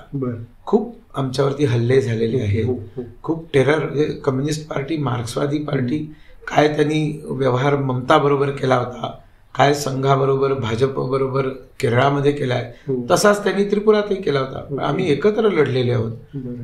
तर अनेक वेळेला तो ग्रेटफुल आहे माझ्याबद्दल. एका भाषणात बोलताना त्याला एकदम रडू आलं. त्याच्यामुळे हे खोटं आहे आणि की त्याला मी नको होतो वगैरे असं अजिबात नाही. आणि त्या सगळ्या प्रक्रियेमध्ये आंध्रमध्ये अधिक फोकस, कारण तिथे मेहनतीची आवश्यकता होती, म्हणून मी त्रिपुरामध्ये आपोआप कमी जाणं केलं. आणि मग ज्या वेळेला लोकसभेची निवडणूक संपली, त्रिपुराचे दोन्ही लोकसभेचे खासदार निवडून आले, मग आता लगेच काही निवडणूक नव्हती. त्याच्यामुळे मग त्यांनी प्रभारी म्हणून बदलून मला फुल टाइम आंध्रमध्ये द्यायला सांगितलं. तुमच्याकडे जेव्हा आंध्रची जबाबदारी होती ती पण अशी अचानक काढली, म्हणजे सिटी रिव्ह्यू आणि तुमची, तर त्याबद्दल पण थोडंसं वाईट वाटलं तुम्हाला की काही जबाबदारी इतक्या ठिकाणी चांगलं काम केलं नाही, आता काही जबाबदारी दिली नाही? माझा स्वभाव थोडा वेगळा आहे. जशा पद्धतीने चॅनल चेंज होतो ना, की एखादा एकदम दिलीप कुमारचा दुःखाचा प्रसंग चाललेला असतो आणि तुम्ही बटन दाबलं तर एकदम हास्याचं काहीतरी तिकडे फवारे चाललेले असतात. मी थोडा तसा आहे. म्हणजे कुठल्याही प्रकारच्या एखाद्या घटनेचा माझ्यावरती परिणाम फ्रॅक्शन ऑफ सेकंद जे आहे ते राहतो आणि एकदम तो निघून जातो. आणि माझा असा विश्वास आहे की ईश्वराने जरूर नक्की काहीतरी माझ्यासाठी वेगळं लिहून ठेवलेलं आहे, म्हणून हे घडलेलं आहे. हेच माझ्या डोक्यात. माझा देवावर प्रचंड विश्वास आहे. सकाळी उठून गणपतीची पूजा करून अथर्व शीर्ष म्हणून त्याच्यावर दुर्वा अर्पण करून सगळ्या देवी देवतांची, ग्रहांची, पितरांची पूजा केल्याशिवाय, सूर्याला अर्घ्य दिल्याशिवाय मी घरातनं बाहेर पडत नाही. आणि त्याच्यामुळे माझा त्याच्या न्यायावर पूर्ण विश्वास आहे. आणि म्हणून कुठल्याही प्रकारचा निर्णय हा त्यांनी घेतलेला निर्णय असं नाही, तर हा नियतीने माझ्यासाठी घेतलेला निर्णय, याच्यावर माझा विश्वास असल्यामुळे ठेविले अनंते तैसेची राहावे, चित्ती असू द्यावे समाधान, आय एम ऑलवेज हॅपी. आणि कुठल्याही रोलमध्ये आनंद घेण्याचं काम मी करत असतो. आता चित्ती असू द्यावे समाधानाच्या वेळी मी थोडं चेंज केलं तर चालू शकेल? तुम्ही तुमच्या बाजूने किती चेंजेस करा. चित्ती असू द्यावे पुढे लोकसभा असं जर मी म्हटलं तर काही चुकीचं ठरेल? चित्ती असावे मोदी पुन्हा पंतप्रधान. बरं, असं तुम्ही तुमच्या बाजूला त्याला असं आहे. अच्छा. आणि त्याच्यात संधी दिली तर आहेच त्याच्यामध्ये. आणखीन याच्यामध्ये जेव्हा तुमच्या समोर असं ठीक आहे, तुम्हाला तो अन्याय वाटत नाही किंवा तुम्ही एकदम स्वतःला एकदम त्यापासून दूर ठेवलं. विनोद तावडेंबद्दल पण असंच घडलं होतं. त्यांना विधानसभेची उमेदवारी नाकारली, ते पण असे खट्टू झाले थोडेसे आणि नंतर ते एकदम राष्ट्रीय राजकारणात गेले, एकदम तिथे महासचिव वगैरे झाले. तर तुम्हालाही वाटतं ठीक आहे देर से सही लेकिन तुरंत काहीतरी, म्हणजे तुरंत नाही मिळणार पण देर नाही काहीतरी आपला न्याय होईल? एक तर पहिली गोष्ट, काही मिळावं यासाठी मी या सगळ्या रगाड्यात आलेलोच नाही. बरं. मी सगळं काही देण्यासाठी या रगाड्यात आलेलो आहे. बरं. त्याच्यामुळे मी काही मिळवलेलं नाहीये. ओके. आणि जर काही मिळवलं असेल तर लक्षावधी कार्यकर्त्यांचं प्रेम. माझ्या मोबाईलमध्ये 30,000 कॉन्टॅक्ट्स आहेत. बरं. त्रिपुरामधनं कोणी फोन करतो, वाराणसीतनं फोन करतो, आंध्रमध्ये त्रिपुरावाल्याशी बंगालीत बोलतो, मेघालयावाल्याशी खासीमध्ये बोलतो, गुजरातमधनं फोन आला तर गुजरातीत बोलतो, उत्तर प्रदेशातनं आला तर भोजपुरीत बोलतो. त्यांच्या भाषेत बोलून मी सगळ्यांना नीट ऐकतो. त्याच्यामुळे मी मैत्री मिळवली, आत्मीयता मिळवली आणि समाधान मिळवलं. बाकी कुठलीही गोष्ट मिळवण्याची, मला गीतेचा 12वा अध्याय हा माझ्यासाठी सगळ्यात आदर्श आहे. शीतोष्ण सुख दुःखेषु समसंग विवर्जितः तुल्य निंदा स्तुतीर मौनीर संतुष्टो येन केनचित. तुमची निंदा केली किंवा स्तुती केली, आय एम बॅलेन्स्ड. मला हुरळून जात नाही किंवा दुःखी होत नाही, नर्वस होत नाही. आणि मी असा प्रयत्न करतो आणि त्याच्यामुळे मला असं कधी वाटलं नाही. बरं, पक्ष कसा आहे तर तुम्हाला मी उदाहरण सांगतो. आमचे लक्ष्मीकांत वाजपेयीजी आपल्या उत्तर प्रदेशाचे अध्यक्ष होते. ज्यावेळेला मी नॉर्थ ईस्ट सेलचा कन्व्हेनर होतो, मी जायचो, ते अध्यक्ष होते, मी त्यांच्याकडे जायचो. इथे पुण्यात यायचो, मटकरी पुण्याचे अध्यक्ष होते, त्यांच्याकडे जायचो. असं जे कोणी रचनेत असतात त्यांच्याकडे जायचं आणि त्यांच्याबरोबर काम करायचं. बरोबर. लक्ष्मीकांत वाजपेयींना प्रदेश अध्यक्ष पदावरनं जावं लागलं आणि नंतर साधारणपणे 8 वर्ष मध्ये MLC बनवलं होतं. पण तो उत्तर प्रदेश म्हणजे सागर आहे, त्या सागरामध्ये MLC त्यांना त्यांच्या स्टेचरच्या दृष्टीने ते एका अर्थाने असा विचार करणाऱ्यांसाठी ते कमी होतं, पण त्यांनी ते कमी नाही मानलं. अचानक 8 वर्षांनंतर त्यांना फोन आला की तुम्ही सगळे फाईल घेऊन या, तुम्हाला राज्यसभेचं सदस्य बनवलं जात आहे. त्यांना राज्यसभा मिळाली. नंतर ते प्रतोद झाले राज्यसभेमध्ये. त्याच्यानंतर त्यांना झारखंडचे प्रभारी बनवलं आणि त्यांना आता राष्ट्रीय उपाध्यक्ष बनवलं. म्हणजे 8 वर्षापूर्वी जे काहीही नव्हते ते आज अचानक दिसायला. विनोद मध्ये असंख्य गुण आहेत, म्हणजे त्याच्यासारखा एक्सलंट ऑर्गनायझर कोणी नाही. आणि ज्या पद्धतीने विनोद, म्हणजे आम्ही आरेतुरेतले, खरं माझ्यापेक्षा मोठा आहे तो, पण तो विद्यार्थी परिषद असताना विनोद दादा म्हणायचो आम्ही. चंद्रकांत दादाला आम्ही दादा म्हणायचो. तर हे सगळे रगडून निघालेले लोक आहेत. अच्छा. आणि त्याच्यामुळे मनुष्य आहे, थोडं बहुत वाईट वाटणं स्वाभाविक आहे, पण त्याच्यामुळे ते विचलित होत नाहीत आणि त्याच्यामुळे ते कधी विपरीत काही करायला सुरुवात नाही करत. ही भाजपची विशेषता आहे. ओके. तुम्ही जेव्हा पुण्याबद्दल विचार तुमच्या डोक्यामध्ये आला असेल तेव्हा चर्चा होती की देवेंद्र फडणवीस हे पुण्यातलं लोकसभा निवडणूक लढवणार अशी चर्चा होती. तर खरंच फडणवीस हे केंद्रात जातील आणि पुण्यात येईल असं तुम्हाला वाटतं? माझ्या वाटण्याने जग चालत नाही आणि त्याच्यामुळे माझ्या वाटण्याला किंवा न वाटण्याला काही महत्त्व नाही आणि मी असं काही वाटवूनही घेत नाही. अच्छा. देवेंद्र फडणवीसजी हे आमचे महाराष्ट्राचे 1 नंबरचे नेते आहेत. महाराष्ट्राला त्यांची नितांत आवश्यकता आहे. महाराष्ट्र पुन्हा खेचून आणण्याची त्यांच्याकडे क्षमता आहे आणि त्याच्यामुळे मला असं वाटत नाही केंद्र असं काही विचार करेल. वाटायचं जर तुम्ही म्हणाल, ओके, पण पक्षामध्ये काहीही होऊ शकतं. असं जर झालं तर त्या क्षणाला मी या सगळ्यातनं बाहेर. देवेंद्र फडणवीस जर असतील तर ते, मी काय म्हटलं, ज्याला तिकीट मिळेल त्याला निवडून आणण्यासाठी मी माझे प्राणपणाला लावेन. त्याच्यामुळे असं आपण विचार करू नये. ओके. पण तुम्ही बोलताना म्हणजे खरं पुण्यामध्ये ठीक आहे, म्हणजे मी शब्दशः घेत नाही, प्राणपणाला लावणं वगैरे याची खरंच त्या अर्थाने गरज नाही पुणे लोकसभेसाठी. एक झालं तर भाजपची चांगली ताकद आहे इथे. म्हणजे तुम्ही बोलताना एकदम असं समरसून बोलतात, चांगली गोष्ट आहे ते. पण समोरच्याला वाटलं की पुणे लोकसभेसाठी भाजपला एखाद्याचे प्राणपणा लावायची इतकी भाजपची ताकद कमी झालेली नाही असं मला वाटतं. याचा पक्षाच्या ताकदीचा प्रश्न नाही. बरं, पण तुमची इच्छा म्हणा, मराठीतली एक म्हण आहे, त्याचा अर्थ असा आहे की मी सर्वस्व द्यायला. संघाचे प्रचारक म्हटले की अनेकदा थोडीशी जरा गंभीर, थोडीशी जरा त्यात पुणेर असेल तर थोडी खाष्ट वगैरे वाटतात. पण तुम्ही अगदी पिक्चर काहीतरी नाही खरीच हो, खरीच नाही, तुम्ही उगाच पुण्याला काही नाही. तर पुण्याच्या तुम्ही म्हणजे पिक्चर वगैरे पाहता तर खरंच पिक्चर पाहता?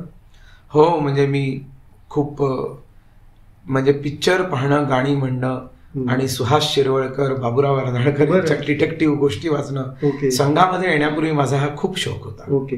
पण आता पिक्चर पाहताना म्हणजे तुम्हाला आठवण सांगतो, 12वीची परीक्षा झाली आणि मग 2-3 महिने सुट्टी असते. चोरी लागला होता अलंकार सिनेमा. पुण्याच्या सर्व सिनेमा हॉल्समध्ये जुने मॅटिनी 3-3, 4-4 वेळा मी जाऊन बघून आलो, कारण ते ब्लॅक अँड व्हाईट पिक्चर पुण्यातच लागायचे आणि ते सगळे खूप सुंदर असायचे, त्याच्यामुळे जायचं. मी चोरी बघायला गेलो. चोरी पाहिला आणि तिकडे प्रेम रोग रिलीज झालेला होता. मी लता मंगेशकर, लक्ष्मीकांत प्यारेलाल यांचा खूप भयंकर फॅन आहे. प्यारेलालजींचे माझे अत्यंत घनिष्ठ संबंध आहेत. ते माझ्यावर पुत्रवत प्रेम करतात आणि लताजींचीही शेवटच्या दिवसात अगदी.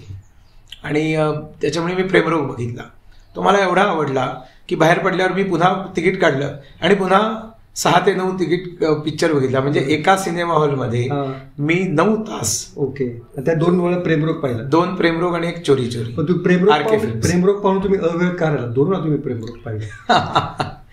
बघा, संघाचा जो प्रचारक असतो तो एक तर प्रचारक असताना विवाह करत नाही, म्हणजे प्रचारक म्हणून बाहेर पडल्यानंतर मग विवाह करत नाही, आणि थांबल्यावर तो विवाह करू शकतो.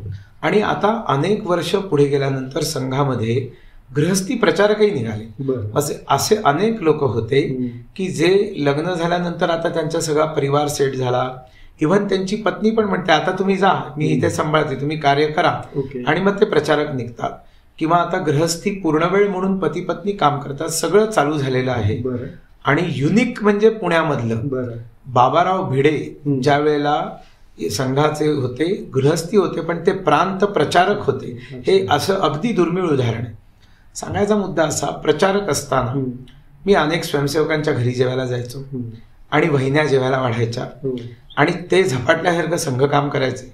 तर वहिन्या मला नेहमी सांगायच्या की अहो सुनीलराव, तुम्ही त्यांना सांगा ना, जर हेच करायचं होतं तर लग्न का केलं. म्हणजे हे वाक्य ऐकून ऐकून ऐकून ऐकून 11 वर्ष प्रचारक राहिलो, सगळीकडे कॉमन वाक्य. मग भाजपमध्ये आलो. भाजपमध्येही नेत्यांच्या पत्न्या, अहो हे नुसती नेतेगिरी करत असतात, घराला वेळ देत नाही. मुलं म्हणतात बाबा मला वेळ देत नाही. आणि मी कट्टर महिलावादी आहे. म्हणजे मी 12 जानेवारीला सगळं जग विवेकानंद जयंती साजरा करतं, मी जिजाऊ जयंती साजरा करतो. गेल्या वर्षी दिल्लीमध्ये, तुम्हाला माहितीसाठी, दिल्लीमध्ये महात्मा ज्योतिबा फुले जयंती भव्य, एकमात्र सुनील देवधर. दिल्लीमध्ये डॉक्टर बाबासाहेब आंबेडकर जयंती बाकी करत असतील, पण भव्य आणि मिनिंगफुल सुनील देवधर. दिल्लीमध्ये जिजाऊ जयंती, हे लोकसभा विकसभा सोडून द्या, स्वयंसेवकत्व आणि जिजामातेसारखी मल्टी टॅलेंटेड पर्सनॅलिटी. या आजकालच्या नटनट्या या मुलींसमोर आदर्श असू शकत नाहीत ना. ज्याला एखाद्याला त्या क्षेत्रात जायचंय ते त्याच्यातला अभिनय घेऊ शकतात, मला त्याच्याबद्दल म्हणणं नाही. क्रिकेट खेळायचं तर तो आदर्श त्यांचा घेऊ शकतो, पण सगळ्या समाजाचे ते आदर्श नाही. त्यांच्यासमोर आदर्श अशांचे असले पाहिजे. मी महिलांच्या अधिकारांसाठी अत्यंत पॅशनेट आहे आणि मी लढतो.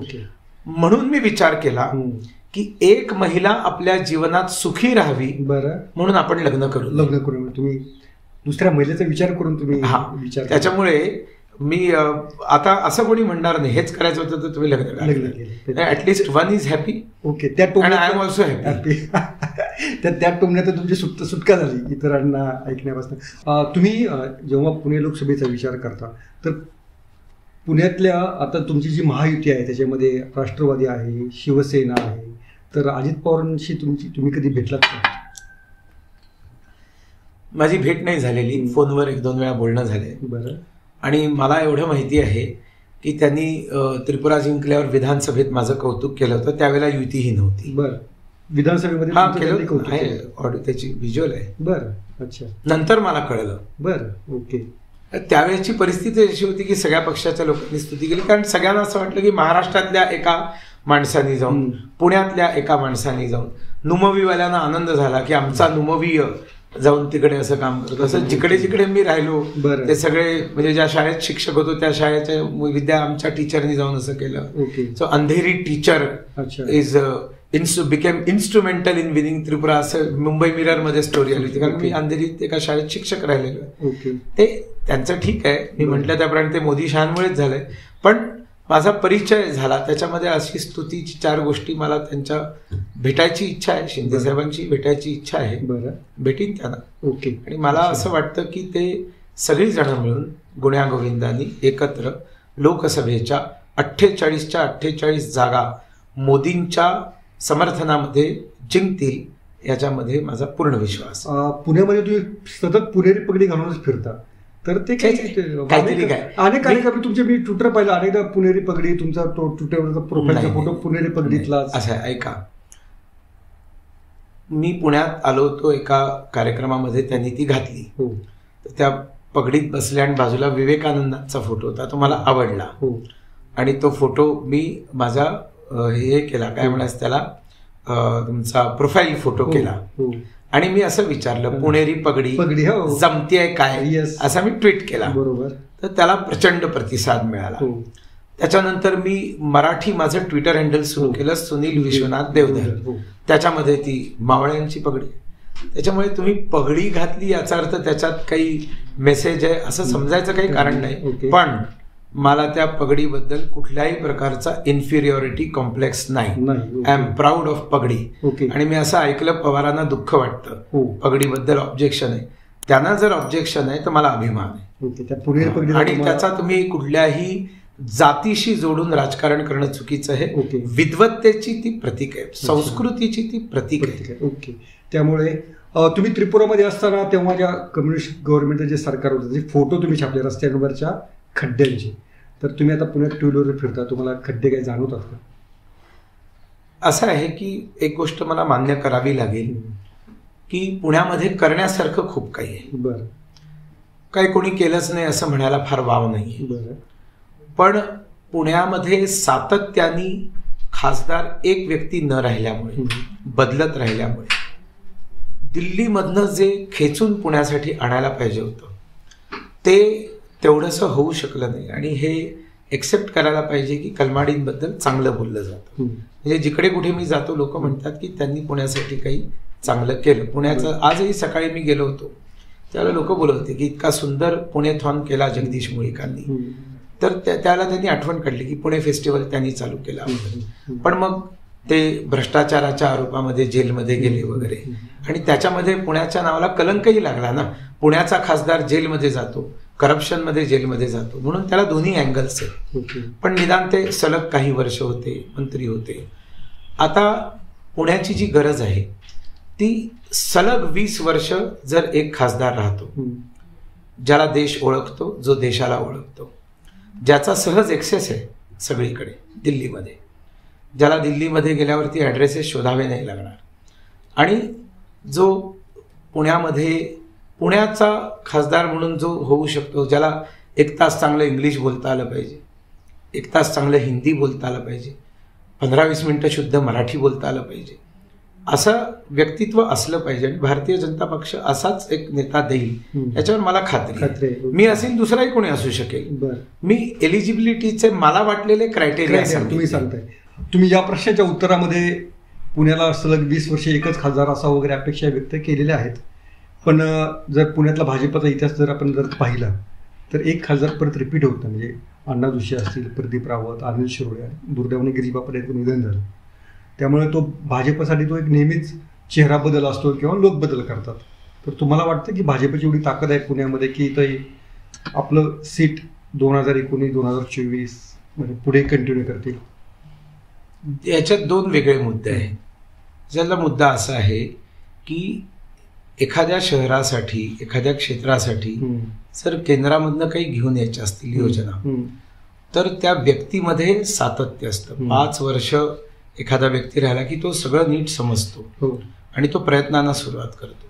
राज्याच्या, शहराच्या लोकांनी जर त्याला बदललं, दुसऱ्या पक्षाचा आणलं, तर मग ती लिंक तुटते.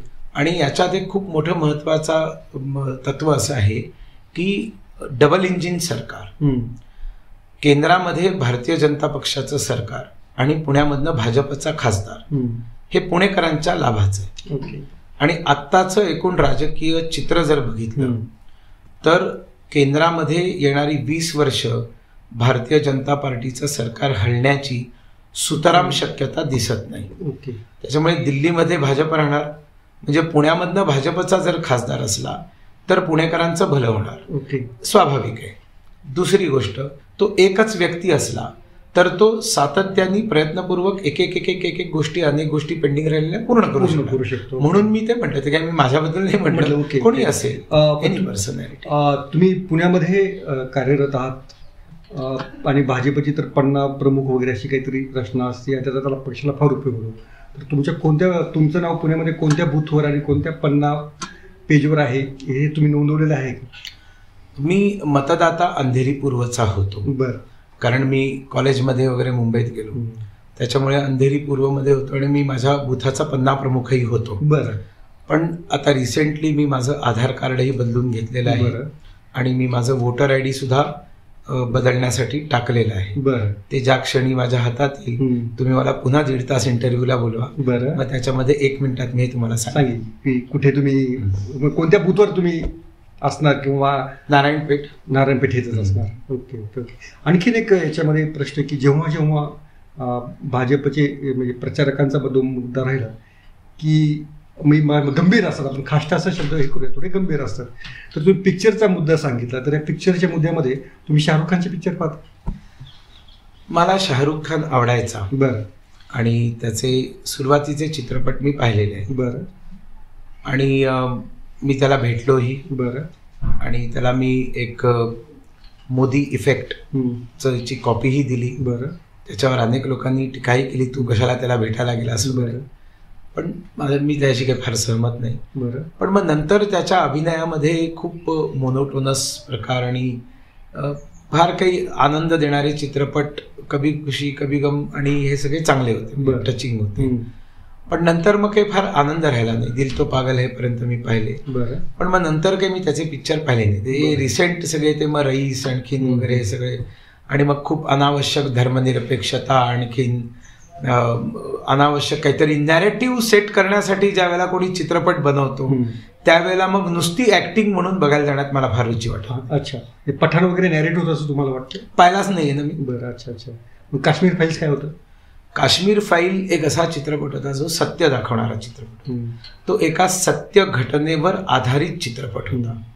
आणि तो चित्रपट ज्यावेळेला पूर्ण होतो त्यावेळेला त्या सगळ्या कॅरेक्टर्सच्या परिवारांची नावं, माहिती, त्यांचे इंटरव्ह्यू, त्यांचे व्हिज्युअल्स दाखवलेले. एक यथार्थाला धरून असलेला तो चित्रपट होता. त्याच्यामुळे तो मी पाहिला. अनेक लोकांना मी दाखवायला घेऊन गेलो. दिल्लीमध्ये त्यावेळेला मी होतो. त्यावेळेला दिल्लीमध्ये 50 युवतींना घेऊन मी तो पिक्चर दाखवला. आणि मी आजही म्हणीन, जर तो पिक्चर जर कोणी पाहिला नसेल, द काश्मीर फाईल्स जर कोणी पाहिला नसेल तर तो त्यांनी पाहिलाच पाहिजे. कारण पहिल्यांदा जे त्या ठिकाणी घडलं ते कुठल्याही प्रकारचा बायस न ठेवता त्यांनी दाखवण्याचं काम केलं. आणि जे शाहरुख बद्दल मत आहे तेच तुमच्या सलमान आणि आमिर खान बद्दल आहे? आमिर खान बद्दल आहे थोडं. बरं. सलमानचं कसं आहे, तो म्हणजे एक काय म्हणायचं त्याला, एक स्वच्छंदी अशा प्रकारचा आहे. बरं. त्याच्यामुळे तो बजरंगी भाईजान मध्ये बजरंग दलवाला वाटणारा पण करून हे करतो वगैरे. मी हल्ली काय असतं त्या चित्रपटांमध्ये मला फार रुची राहिली नाही. बरं. त्याच्यात मग अगदी काही नेटफ्लिक्सवरती काही जे सस्पेन्स थ्रिलर असतात ते मी पाहतो. अदरवाईज मी फार पिक्चर पाहतो. म्हणून आजकालचे नाही. त्याचा शेवटी मी दबंग बघितला होता. पण मग दबंग 2, 3 वगैरे नाही. मग त्यापेक्षा मग जे कॉमेडी पिक्चर आहे ते मी जास्त पसंत करतो. मग प्रॅक्टिकली मी ऍक्टर बघत नाही. पण मग मला फार काही पीके बघितला त्याला आवडलं नाही. म्हणजे ज्या पद्धतीने तिकडे शंकराचा मेकअप मध्ये सीन वगैरे दाखवला, असं करू नये ना. आणि तुम्हाला एवढं करायचं असेल तर मग जरा सगळ्या पूजा पद्धतींच्या लोकांचं करून दाखवा ना. आणि मग अभिव्यक्ती स्वातंत्र्य काय आहे ते जरा जनतेला दाखवून द्या. त्याच्यामध्ये सीन होते, पण त्याच्यावर आपण नंतर त्याच्याबद्दल मी डेफर आहे. त्याच्यावर तसे पण सीन होते, इतर दरम्यानबद्दलचे पण सीन होते पीकेमध्ये. पण ठीक आहे, पण आपण त्याच्यावर नंतर आय अग्री होते. त्याच्यात कसं असतं की त्याच्यात तुम्ही ते किती विकृतपणे आणि किती म्हणजे तुम्ही असं, हे एक स्टाईल आहे की असं आम्ही बॅलन्स आहोत असं दाखवायचं, बॅलन्स आणि हिंदुत्वाला की एकदम खाली जायचं, याच्याशी मी सांग. बरं. ओके. पुण्यामधलं तुमचं आवडतं खाद्याचं ठिकाण? मला खाद्याचं ठिकाण म्हणजे मला सुजाताची मस्तानी खूप आवडते. बरं. आणि रिसेंटली मी आमच्या एका कार्यकर्त्याच्या खत्रींकडे जाऊन मी आईस्क्रीम गुलकंदची मस्तानी खाल्ली. आणि मी तो ट्विटही केला की सामान्य आमचा कार्यकर्ता भाजपचा रस्त्यावरती आईस्क्रीमचं दुकान त्यांनी चालू केलं. म्हणजे असे ते पॉट घेऊन, आणि मग त्याच्यातनं कसा मोठा होत गेला आणि पक्षाचंही काम, असं मी ट्विटही केला होता. काँग्रेस कार्यकर्त्यांची हॉटेल आहेत, तुम्हाला माहिती आहे का? काँग्रेस कार्यकर्त्यांचे पण हॉटेल्स आहेत? नाही, मला कळली तर मला खाण्यापिण्याच्या याच्या माझ्यामध्ये हा पक्षांचा भेद वगैरे बिलकुल नाही. अजिबात नाही. म्हणजे हे जे आपलं नाव पटकन मी मिस करतो आहे, टिळक स्मारक मंदिराच्या समोर जे आहे बादशाही, तर बादशाहीमध्ये मला ते पॅटीस खूप आवडतं. उपासाची मिसळ नावाचा एक शॉकिंग प्रकार मला तिकडे मिळाला, मी तिथे तो जाऊन खातो. जेवायची इच्छा आहे, जाईन कधीतरी. नंतर एक मिसळ, मी नावं नाही लक्षात राहिली, मिसळ घाला. मी बेसिकली खवय्या आहे, वडापाव खाणारा आणि रस्त्यावर उभा राहून खाणारा. त्रिपुरामध्ये रस्त्यावर उभा राहून रसगुल्ला खाऊन मटक्यातला असा तोंडावर व्हिडिओ टाकणारा. मी घरामध्ये पिठलं बनवतो. मेघालयात प्रचारक असताना मी एका कुडाच्या झोपडीत राहिलो खेडेगावात. एक आदिवासींसाठी शाळा चालू केली आणि चुलीवरती स्वयंपाक बनवला. चूल पेटवता येते, ते नळकांड किती दूर ठेवायचं तोंडापासून मला व्यवस्थित कळतं. सगळे भाज्या विजा बनवता येतात. त्याच्यानंतर स्टोव पेटवता येतो, स्टोववर स्वयंपाक केलेला आहे. त्याच्यामुळे मला माझी पाककला ही ट्रायल अँड एरर बेसिसवरती मी डेव्हलप करत गेलेलो आहे. त्यामुळे त्यातही तुम्ही पारंगत, त्याच्यातही मी पारंगत आहे, खाण्यातही पारंगत आहे, त्यापेक्षा जास्त खिलवण्यात पारंगत. हा पुणेकरांशी थोडासा म्हणजे काय पाहुणचार म्हटलं थोडं पुणेकरांबद्दल टीका केली अवाजवी आहे. मी पण पुणेकर, म्हणजे मी नागपूरकरांचं कसं आदरातिथ्य करणारे म्हणजे नागपूरकर, पुणेकर म्हणजे या कधीतरी असं म्हटलं जातं, असं पुनंनी पण म्हटलेलं नाही. असं आहे की मग माझ्या उदाहरणावरनं तुम्ही बघा आणि हे खोडून काढा. बिलकुल. त्याच्यामुळे आमचं दार घराचे सदैव उघडे, भागवताही ध्वजा फडफडे. सुनीलजी, तुमची जी एक ओळख आहे ती सपनों से अपनों तक जी तुमची जी मोहीम आहे, ज्याचं कौतुक सुमित्रा महाजनांनी पण केलेलं होतं, तर ती मोहीम कशी सुचली आणि त्याची आता सध्या परिस्थिती काय आहे त्या कामाची? मी ज्या वेळेला नॉर्थ ईस्टसाठी माय होम इंडिया संस्था चालू केली 2005 मध्ये, त्याचं मुख्य काम होतं की पूर्वोत्तर भारताच्या लोकांना, पुणे असेल, मुंबई असेल, बंगलोर असेल, आपलेपणा, त्यांना कोणी चेहऱ्याच्या वेगळेपणावरनं त्यांना हिणवू नये. त्याचे परिणाम जाऊन तिकडे चुकीचे होतात, ते देशद्रोह्यांमध्ये सामील होतात. त्याच्यासाठी नाही, मुळात अपमान नाही झाला पाहिजे कोणाचा, म्हणून त्यांच्यासाठी हेल्पलाईन, सांस्कृतिक कार्यक्रम असं काम चालू केलं. त्यात मेघालयातनं 2 मुलींना एका सलमान नावाच्या मुलांनी खोटं सांगून की तुला हाऊसकीपिंगसाठी पाठवतो म्हणून वेश्या व्यवसायासाठी आणलं मुंबईमध्ये. त्या मुलींच्या लक्षात आलं, त्या मुली तिकडनं रेल्वे स्टेशनवरतीच त्याच्यापासून पळाल्या आणि पहिल्यांदा शिलाँगवरनं छत्रपती शिवाजी स्थानकावरती आल्या होत्या, तर त्या घाबरून गेल्या आणि बाहेर पडेनात. 3 दिवस पाणी पिऊन राहिल्या. CCTV मधनं रेल्वे पोलिसांनी पाहिलं. नियम असा आहे की अशा हरवलेल्या, सापडलेल्या, पळालेल्या, पळून गेलेल्या, बालमजुरीत पकडलेल्या अशा विक्टीम मुलांना बालगृहामध्ये ठेवलं जातं. ती ज्युएनाईल होम्सपेक्षा वेगळी असतात. म्हणजे क्रिमिनल मुलांचं ते वेगळं असतं, ही मुलं वेगळी असतात. बालगृहांचं काम असतं आई वडील शोधायचे, चिल्ड्रन वेलफेअर कमिटी समोर त्यांची ओळख पटवून द्यायची आणि दोन्हीकडनं रजामंदी असेल तर कस्टडी देऊन टाकायची. अनेक चिल्ड्रन होम असं करत नाहीत, कारण त्यांना मुलं हवी असतात. मुलं असली तर पैसे मिळतात, त्यात भ्रष्टाचार करतात. खूप दुर्दैवी आहे, देशामध्ये अशी हजारो चिल्ड्रन होम्स भरलेली आहेत, ज्याच्यातली 80% मुलं तुम्ही आई वडिलांना शोधून रिटर्न करू शकता. हे आम्हाला काही माहीत नव्हतं. त्या 2 मुलींना सोडवायला गेलो, मला ते कळलं आणि तिथे मी 150 मुली बघितल्या, ओरिसा, छत्तीसगड, बिहार, मध्य प्रदेश. तर त्या मुली म्हणाल्या, अंकल हमको भी हमारे घर जाना है. म्हटलं मग ये लोक नाही भेजते? म्हणाले नाही भेजते. मग आम्ही निर्णय घेतला संघटन म्हणून की आम्ही या हरवलेल्या मुलांचे आई वडील, त्यांना काउन्सिलिंग करणं, त्यांच्या व्यवस्था बालगृह ठीक करते की नाही पाहणं, आई वडिलांना शोधणं, नोटीस पाठवून जे कायद्याची प्रक्रिया पूर्ण करून त्यांना पुन्हा पुनर्मिलन घडवून आणलं. त्या 2 मुलींचं पुनर्मिलन घडवून आणलं. मग लगेच आसामच्या 70 आदिवासी मुली रवाळ्यात पकडल्या गेल्या, त्यांना बालमजदुरी करवली जात होती, त्या मुंबईच्या डोंगरीच्या चिल्ड्रन होममध्ये आल्या. मग त्या सगळ्या 70 मुलींना बोगी बुक करून आम्ही आसाममध्ये नेऊन तिकडनं त्यांच्या आईवडिलांना, सगळ्या मुलींना आईवडिलांच्या घरी पाठवलं आणि मग आम्ही सुटलो. मग हे काम करायचं. आणि मग पहिल्यांदा एका चिल्ड्रन होमवरनं करत करत आज 72 चिल्ड्रन होममध्ये करतो. आणि 2 मुलींपासून सुरुवात केली. गेल्या 12 वर्षांमध्ये साधारणपणे 3500 अशी हरवलेली मुलं आम्ही त्यांच्या आईवडिलांकडे पोचवलेली आहेत. आणि त्याच्यामध्ये काही मुलं 3 वर्षांनी पोचवलेत, काही 5 वर्षांनी घरी गेलेले आहेत. ज्यांनी आशा सोडून दिली होती, त्यांच्या पालकांनी आशा सोडून दिली होती, अचानक फोन आला की आपका बच्चा ह्या मिल गया आणि मग ते आले. आणि का दिल्लीच्या तुघलकाबादच्या ज्या प्रयास नावाच्या बालगृहामधल्या विवेक नावाच्या एका मुलाला 15 वर्षांनी कालिंगपॉंग मधल्या त्याच्या आईशी आम्ही भेट दिली.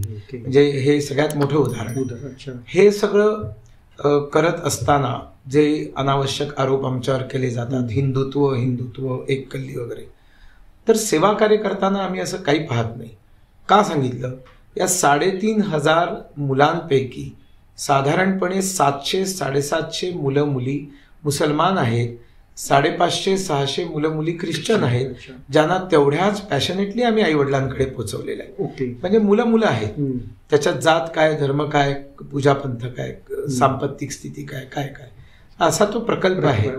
आणि त्याच्यामुळे महिला बाल कल्याण मंत्रालयाने पहिली 3 वर्ष ज्याला मेनका गांधी होत्या त्यावेळेला त्यांची एक समिती असते ज्याच्यात ते सल्ले घेतात आमच्याकडनं.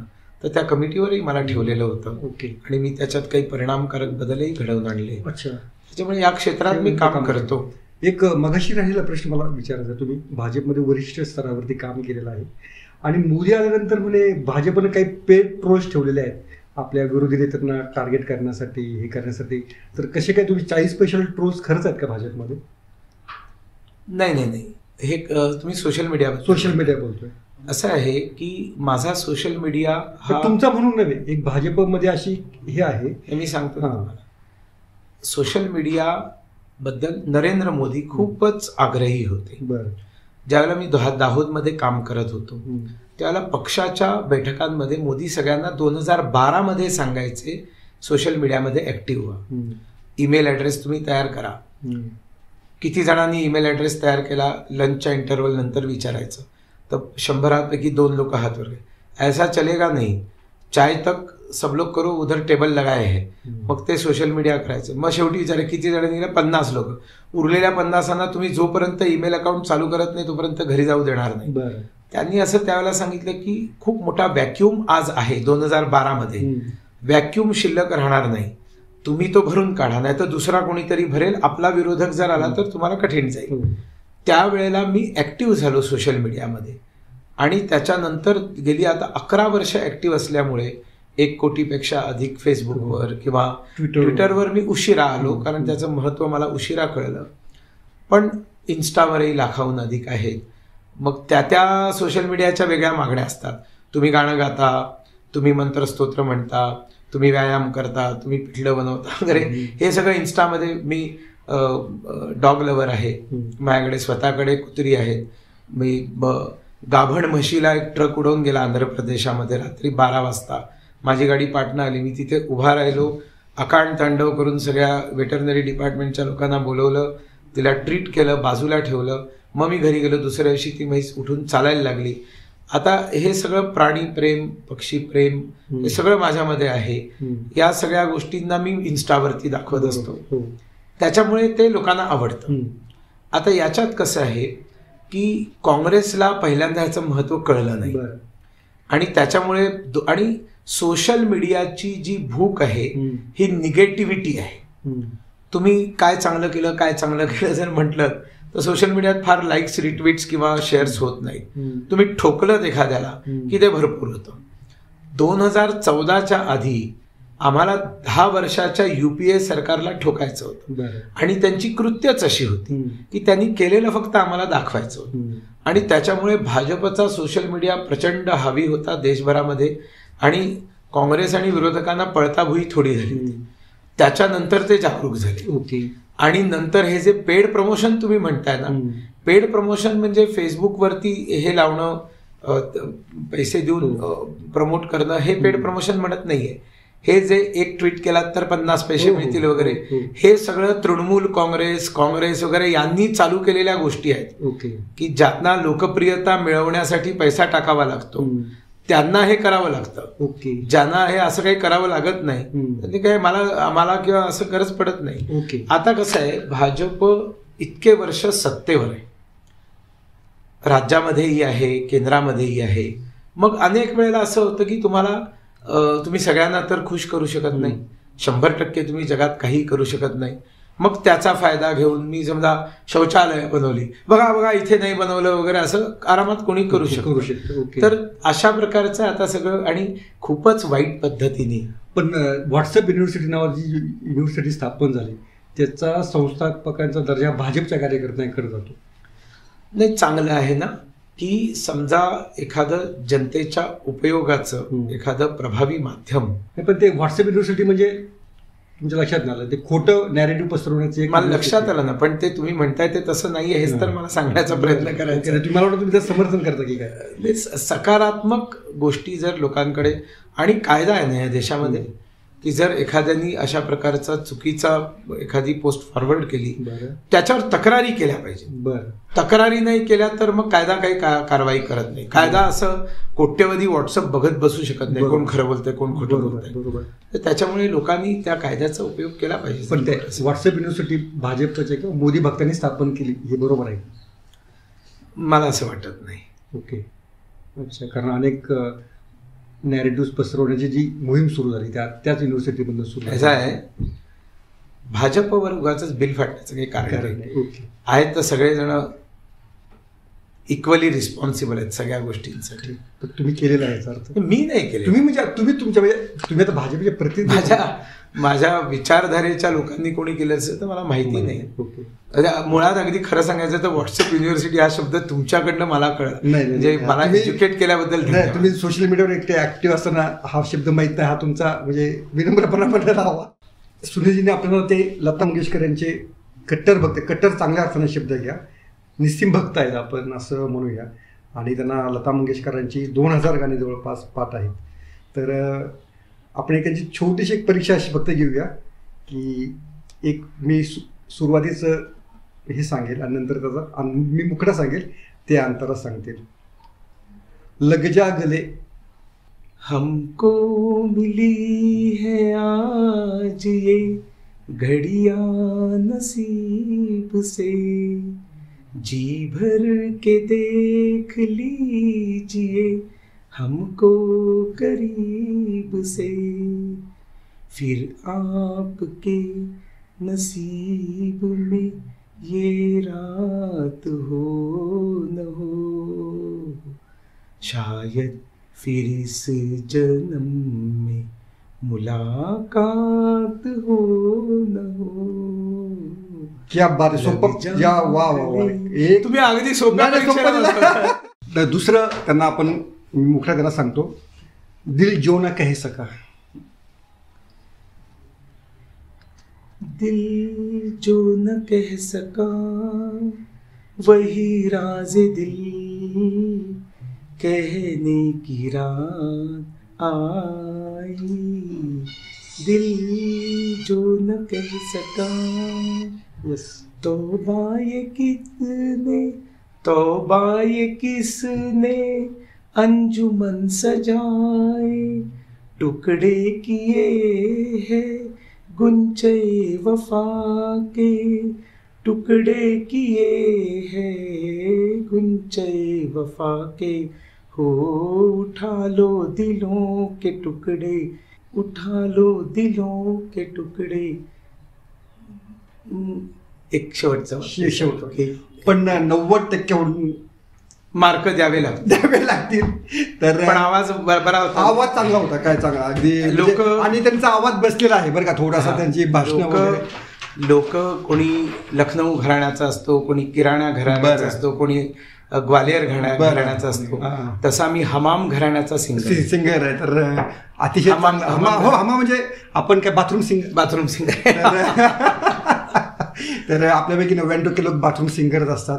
तर सुनीलजींनी अतिशय मनमोकळी मुलाखत दिली. राजकीय नेते म्हणून त्यांची वाटचाल अशी सुकर नाही होणार, त्यांना अतिशय आव्हानं असतील त्या पुढे यापुढेही.